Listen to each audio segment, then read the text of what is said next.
Sonido,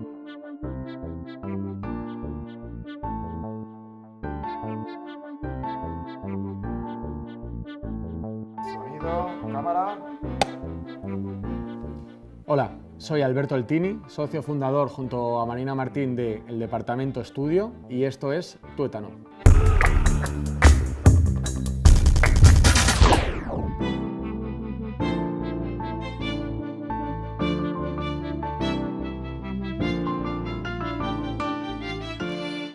Hay una frase que me gusta mucho, que creo que está atribuida a Koolhaas, que dice que por cada gramo de originalidad hay como una tonelada de imitación, ¿no?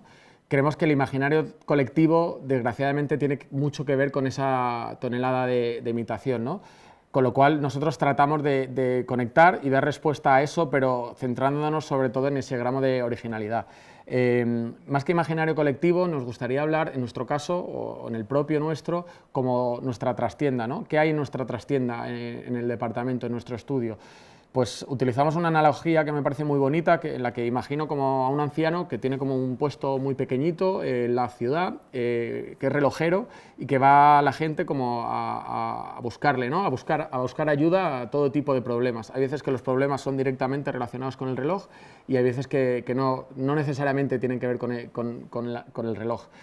Entonces ese viaje a la trastienda del anciano buscando qué artefactos, elementos, recuerdos, libros, imágenes pueden dar respuesta o solución a ese problema, me parece como una forma muy bonita de entender esa trastienda o ese back of house que podemos tener todos los arquitectos, para usar de alguna manera cuando queremos un elemento u otro para conectar con ese imaginario colectivo. Hay una frase que me gusta mucho de La Sota que dice dar liebre por gato, ¿no? En la que yo creo que tenemos esa responsabilidad como autores, como arquitectos, de proponer algo más a la sociedad, algo más de lo que te están pidiendo, ¿no? Y al mismo tiempo a lo mejor satisfacer la necesidad, que es algo muy básico, ¿no? Es como el caso del relojero, a lo mejor es arreglar solamente un reloj, pero consigues aportar un poco más. Y en nuestro imaginario y con el que entendemos que siempre conectamos con los clientes, con la gente, hay mucha literatura y mucho cine, porque creemos que es un formato en el que la comunicación y la conexión entre esas obras con el público tiene que ser siempre, en general, como muy directo, ¿no? Para captar la atención del público, aunque de alguna manera puedas dar esas liebres por gato en la que el autor está metiendo como cosas más interesantes. Para esto hay un ejemplo que me gusta poner, que es una persona que nos gusta mucho, que es Christopher Nolan, en la que podríamos decir que es un autor, un director de cine mainstream, porque consigue que grandes taquillazos de cine en sus películas, pero al mismo tiempo, tocando temas muy profundos, consigue mantener al gran público, ¿no? Mezclando escenas de acción. Entonces creemos que eso es un poco el secreto, ¿no? Conseguir meter las escenas de acción para que la gente vaya a ver tus películas, pero al final, de alguna manera, aunque sea un poco velada, poder ofrecer algo más. Y eso también choca un poco con esto que se dice del sentido común, que lógicamente es una herramienta muy útil para guiarte por la vida, pero al mismo tiempo es como muy limitante, ¿no? Porque todos damos por hecho que lo que funciona bien con el sentido común, de alguna manera es como inamovible, ¿no? Y creemos que eso lo que hace es coartar la libertad creativa muchas veces de tratar de ir un poco más allá, ¿no? Y si no reinventar la rueda, por lo menos, al menos intentarlo, ¿no?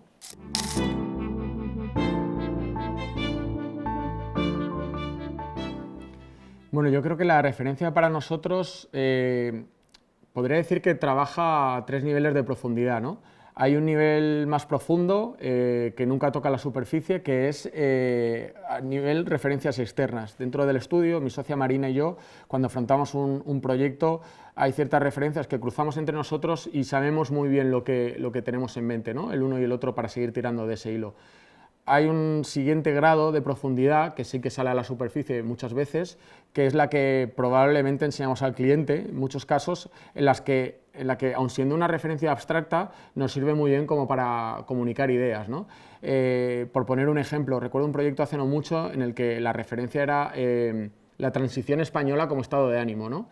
Esa idea recogía un imaginario colectivo, esta vez, de recuerdos, imágenes o momentos de aquella época, ¿no? De como un esplendor en España, y que nosotros tradujimos en fotos concretas que vimos al cliente, o sea, vimos con el cliente, que le enseñamos, en las que pues, aparecía desde Jesús Gil a la Gran Vía madrileña, Lady Di con la Reina Sofía, o sea, una serie de, como de personajes y de momentos que explicaban muy bien ese estado de ánimo, ¿no? Al mismo tiempo, eso conseguíamos conectarlo de una manera muy directa con el tercer grado de profundidad de las referencias, que es totalmente superficial, en el buen sentido de la palabra, en la que eso se traducía en una serie de espacios que eran interiores de ya arquitecturas de Higueras, de Fisac o de Carvajal, que contemporáneas, probablemente muchas de ellas a esa época como de la transición, explicaban como esos tres niveles de profundidad de las referencias, ¿no? Y luego, yo creo que en nuestro caso, teniendo la oportunidad de hacer mucho retail, que creemos que es un campo como muy abierto, porque creemos que un proyecto retail puede ser cualquier cosa, la referencia puede venir de cualquier sitio, lógicamente tiene que conectar con un programa de almacenaje, de exposición, de experiencia, etcétera, pero que es pura arquitectura interpretativa, en el sentido que usamos, por ejemplo, los artefactos de John Egdug en la Berlin Mask, esa serie como de cacharros que van apareciendo, nos sirven a veces para o explicar al cliente cómo va a ser esa zona de exposición, o para entender nosotros que ese artefacto, que ahí era una máquina imaginativa para no sé qué uso, puede servir para exponer cierto producto o como zona como para sentarse, ¿no?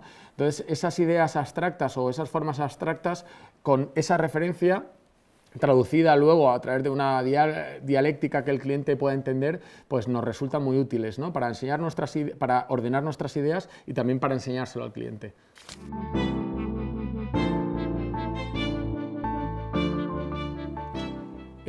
Pues estamos ahora un poco pesados, y diría que en mi caso casi obsesionado con Caravaggio, porque, bueno, él como persona era un tío ya también como bastante controvertido, y luego, sobre todo, pues a mí me parece el máximo exponente del barroco, y en sus cuadros hay muchísima arquitectura. A mí esto me lleva a la tan manida frase esta de Mies, del menos es más, que Fernando Higueras puso en entredicho diciendo que para él el menos era menos y el más era más, ¿no? Nuestra línea de pensamiento, de desarrollo creativo, de proyectos, va un poco por ahí, ¿no? O sea, nosotros creemos de alguna manera que el menos es más ha sido llevado a un minimalismo mal entendido por la sociedad, que se ha acabado convirtiendo en una especie de teoría del sándwich mixto, en la que un producto mediocre le gusta a todo el mundo, ¿no? Es como una especie de lugar, de zona de seguridad, en la que todos entendemos que, como una serie de tonos neutros y de tranquilidad, el espacio va a funcionar seguro, ¿no? Eso no quiere decir, por supuesto, que hay proyectos brillantes, minimalistas, pero también creo que tenemos el deber de tratar de proponer un poco más, ¿no? Me interesa mucho más el maximalismo y la propuesta que genera el barroco, en este caso de la mano de Caravaggio, en cuanto a cómo juega con los claroscuros, con los estudios anatómicos, el dramatismo de la imagen, y además él como personaje, joder, pues es un tío como que en su día, ¿no?, tuvo mucho problema como con la sociedad, con los clientes que tenía en lo que pintaba, ¿no? Y de alguna manera es una forma de agitar el establishment existente y de ser como valiente, ¿no?, a la hora de proponer tu línea de pensamiento, y creo que es un poco un deber que tenemos que afrontar y que tenemos que entregar a la sociedad, ¿no?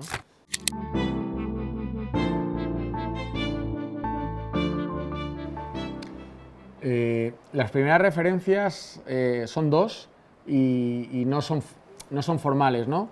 Son como dos ejercicios a los que tuve lugar de disfrutar, ¿no?, o de ser sometido. Uno fue un profesor que tenía en la universidad, que nos enseñó, nos puso dos vídeos. Uno salía bailando Carmen Amaya, bailadora de flamenco pura raza, y en el otro salía bailando Carmen Sevilla, ¿no? En el vídeo de Carmen Amaya, lo que sucedía en la película de los Tarantos era que ella se movía con toda su raza y desprendía, ¿no?, todo ese poder de baile, porque lo llevaba en la sangre, ¿no? O sea, todo lo que hacía esa mujer respecto al baile le salía como de las entrañas. Tanto era así que decía que el día que dejase de bailar se moriría, y fue verdad, porque tenía una enfermedad renal y necesitaba bailar, ¿no? para quemar todas esas toxinas que su hígado no podía. Y eso se comparaba con un anuncio que había grabado Carmen Sevilla, estupenda, con 20 y pocos años, anunciando unas televisiones de una marca, ¿no? Y ella hacía como su baile, ¿no? Y era como un ejercicio como súper correcto. Pues eso, que es más que nada como una declaración de intenciones o una actitud frente a la vida o frente al trabajo creativo, pues es una cosa que se me ha quedado muy grabada, ¿no? Como cuando desarrollas algo que te sale totalmente de las entrañas y sueltas todo lo que tienes dentro, por supuesto apoyado como en un conocimiento, en una actitud o en unas ideas o premisas, o cuando lo que haces es como un ejercicio como de corrección y de sensatez, pero que también funciona muy bien, ¿no? O sea, ese pensamiento yo creo que se nos ha quedado siempre muy grabado. También fue para mí muy importante, emitía el Círculo de Bellas Artes de Madrid en Radio Círculo unos podcasts que se llamaban Planeta Beta, en la que, bueno, a través de una serie de invitados se hablaba del panorama, contexto arquitectónico del momento. Esta era 2011, 2012, la crisis ya había explotado, y a través de esos invitados, que iba gente, bueno, desde Moneo hasta Vielares, Pedro Urzay, Federico Soriano, Langreta Navarro, o sea, mucha gente joven, más mayor, y en toda esa mezcla de gente que yo escuchaba mientras hacía el PFC y salía a correr y trataba como de resetear la mente, pues se me fueron quedando cosas, ideas o frases sueltas que de vez en cuando voy volviendo y que siguen presentes en mi mente, ¿no?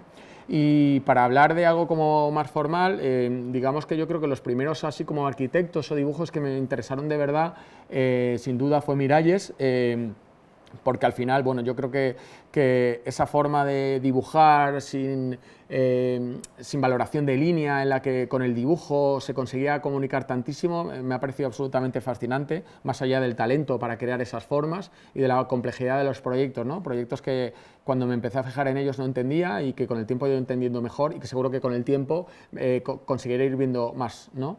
Y luego también me llamó mucho la atención una conferencia que pude asistir de Josep Llinàs, también arquitecto catalán, con proyectos también con mucha complejidad formal, en la que él contaba algo así como que en un nuevo proyecto que estaba haciendo se había retrotraído a su infancia, y a través de una foto que había recuperado de sus padres en una playa salía una gallina, y él de esa gallina se lo había llevado como al huevo, y ese huevo aparecía como decoración o como elemento proyectual en ese edificio que él estaba diseñando, ¿no?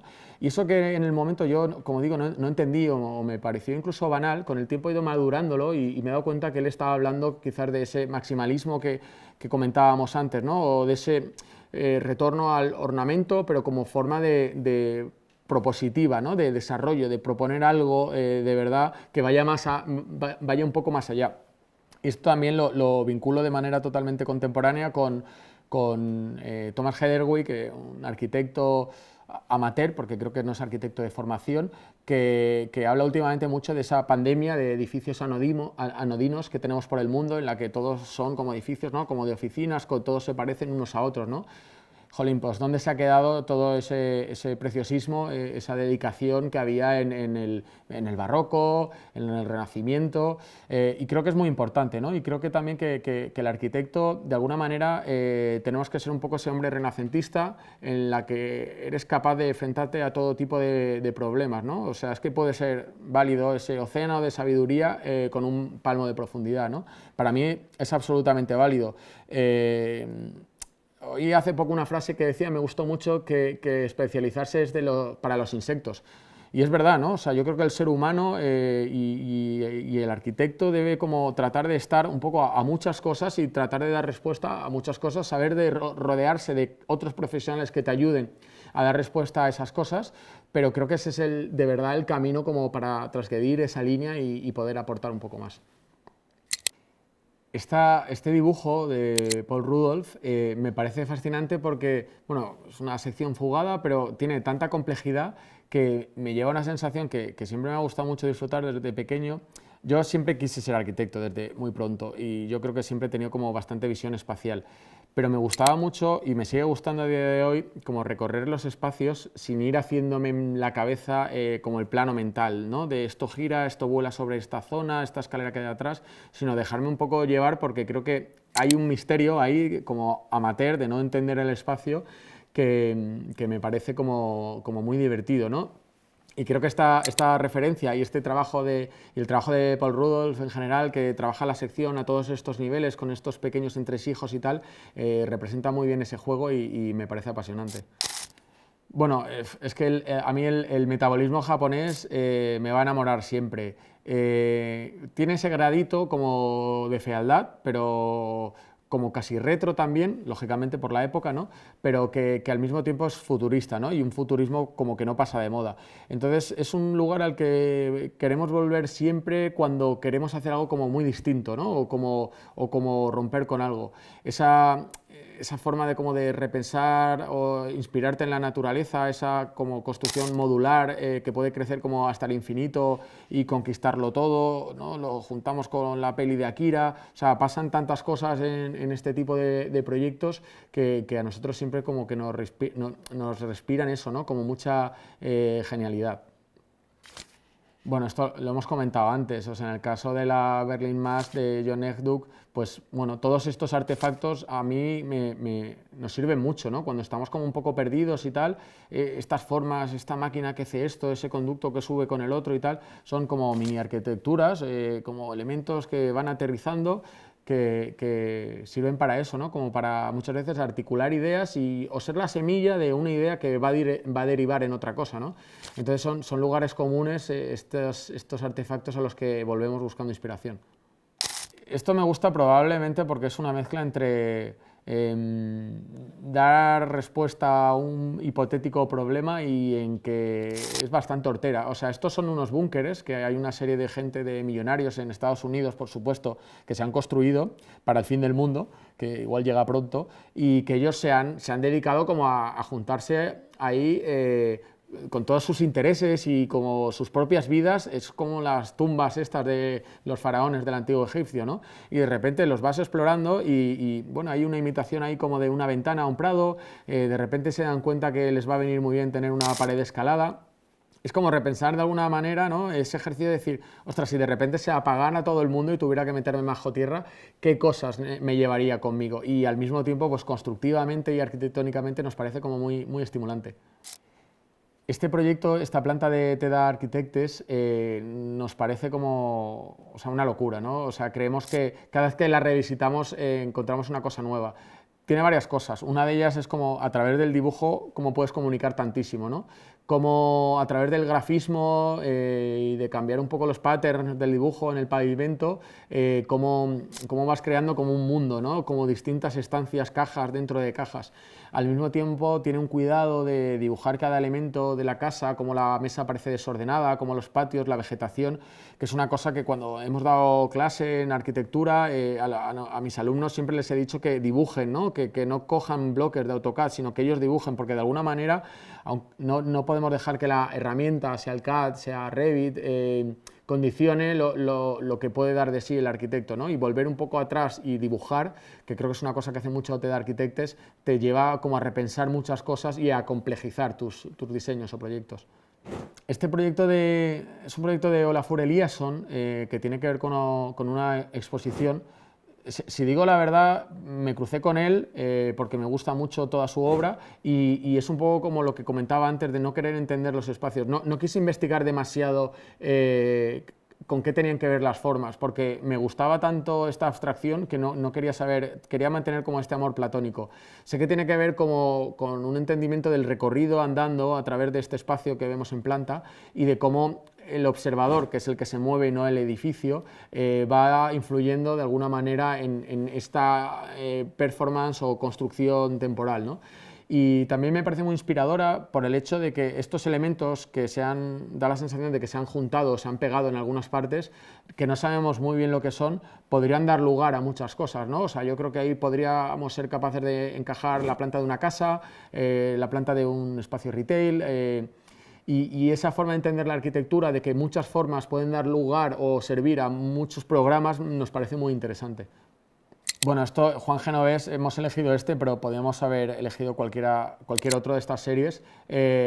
Nos gusta muchísimo, o sea, nos gusta muchísimo por, no sé, por las gentes que están como caminando, que no sabemos muy bien a dónde, por la tensión de esos círculos que se han formado, ese vacío que se pone en contraposición de los llenos. Me crea también un cierto desasosiego que me gusta, que es por qué no entran en esa zona, por qué hay una zona que es amarilla, por qué otra no, por qué no se traspasa esa línea.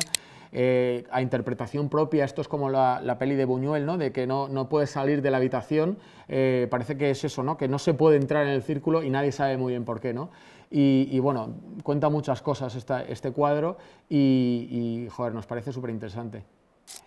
Esto es el Foxtrot dibujado por Andy Warhol y nos parece muy bonito. Yo creo que ahora, revisando estas referencias, hay como varias que hablan como del tiempo de una manera totalmente estática, porque al final, lógicamente, estas referencias no son vídeos, ¿no? Son imágenes congeladas que han quedado ahí. Y nos gusta mucho porque son esas instrucciones en las que a través de probablemente símbolos que lógicamente pertenecen al imaginario colectivo, que todos entendemos, obvio, explican una serie de pasos y de órdenes, cómo van navegando a lo que es ese baile, ¿no? El foxtrot. Y al mismo tiempo, ese rigor que parece solo como de instrucciones para hacer algo, nos parece que contiene belleza. Esta foto que he visto muchas veces y no he conseguido encontrar el autor, es en la librería o en la biblioteca de Londres, Segunda Guerra Mundial, tras los bombardeos, y de alguna manera, además, bueno, de lo bonita que me parece que es la foto y de lo poética que es, ¿no? Es el Keep Calm and Carry On que dicen los ingleses, representada en su máximo exponente. Yo también me he sentido un poco así, ¿no? Como la cultura, el cine, la literatura, el arte es muchas veces refugio en la vida en tiempos introspectivos, ¿no? O sea, podemos estar sometidos a lo mejor como a mucho estrés, mucha presión, mucho trabajo en el estudio, pero cuando nos ponemos como a diseñar o a crear, conseguimos ahí como una paz o una diversión que nos lo da muy pocas cosas, ¿no? Y creo que esta foto lo explica muy bien. Esta performance de los 70, 77 de Marina Abramovic, bueno, nos encantaba mucho tener que tomar esa decisión, ¿no? Al final son dos cuerpos, un hombre y una mujer, con la dualidad que eso conlleva, que te dejan como un paso muy estrecho y tienes que tomar la decisión de si pasas mirando a uno o mirando a otro, ¿no? Y entonces ver como las caras de la gente, cómo se enfrentaban a eso y tomando la decisión, además de divertido, pues me parecía también como muy propositiva, ¿no? Al final hay una cosa que me quiero llevar yo a mi terreno, que habla como del espacio mínimo de paso y cómo confronta eso con lo que te está estrechando el paso, con la tensión como de esa toma de decisión, ¿no? del cuerpo humano que está ahí y ver cómo hacia cuál miras y a cuál le das la espalda. Este Kolonihaven de Miralles me parece casi un dibujo cuántico, ¿no? Que de alguna manera parece que todo puede pasar en cualquier momento en cada parte del dibujo, ¿no? El proyecto precisamente va de eso, ¿no? Creo que trata de narrar las diferentes épocas de un padre con una hija a través del paso de un día, ¿no? Pero es una analogía como con el tiempo. No sé si soy 100% correcto en esto, pero a veces me gusta el recuerdo de un recuerdo, ¿no? Cómo te haces una imagen en la cabeza y yo quiero pensar que es así, ¿no? Sin matices. Y luego demuestra también un poco el talento de Miralles para, con la misma valoración de línea, dibujar toda esa complejidad, entender esa construcción, el talento para crear una forma bonita, que es una palabra que a los arquitectos a veces nos da como miedo usar, consigue una forma bonita y que además bueno, representa otras muchas cosas con este dibujo de esa espiral que no existe, pero que da una capa más de información a la propuesta, al proyecto. Bueno, esto es una imagen de La Grande Bellezza de Sorrentino, que es otro de mis directores favoritos. Y bueno, en esta orquesta de variedades que es esta película, digamos que aquí bueno, los juntan todos, ¿no? Todos los tipos de personas están en esta fiesta con ese aspecto así como macarra italiano que también tenemos en España, ¿no? De la fiesta, el baile, todo como muy folclórico. y que también es como el pistoletazo de salida de toda la película, en cómo en pequeñas partes, pequeños momentos, se va representando como las grandezas y miserias del ser humano, ¿no? Casi como en retrospectiva. Además, Sorrentino también está muy influenciado por Fellini y Ocho y Medio, y ese momento, esa escena de Ocho y Medio donde aparecen como todas las mujeres de su vida. No sé, también esta película quiero pensar que aparece como todas las personas que has sido a la vez en los distintos momentos, ¿no? Y me parece como una película muy, muy inteligente y muy interesante que no nos cansamos de visitar. Esta imagen que utiliza Hermann Hertzberger en su libro Lessons for Students of Architecture, seguro que tiene una interpretación en la que se critica el uso del coche en la ciudad. No voy a ser yo que lo haga, me gustan los coches, me gusta que estén en las ciudades, creo que hay que encontrar el modelo para que todo funcione, y además me gusta esta época de los coches que todavía provenía un poco como de la era espacial estadounidense, ¿no? Donde teníamos estas formas como futuristas. Creo que en esto hemos ido un poco para atrás también, ¿no? Igual tiene que ver con lo esto que comentábamos antes del minimalismo malentendido. Pero al mismo tiempo también hablamos de cómo estas dos mujeres, ¿no? Sin entrar a la incomodidad que le producen los coches el tener poco espacio, al final consiguen, oye, se han montado ahí su comida, están genial, y no han necesitado mucho más que la mesa y la compañía de una con la otra como para sentarse y estar ahí comiendo a gusto, ¿no?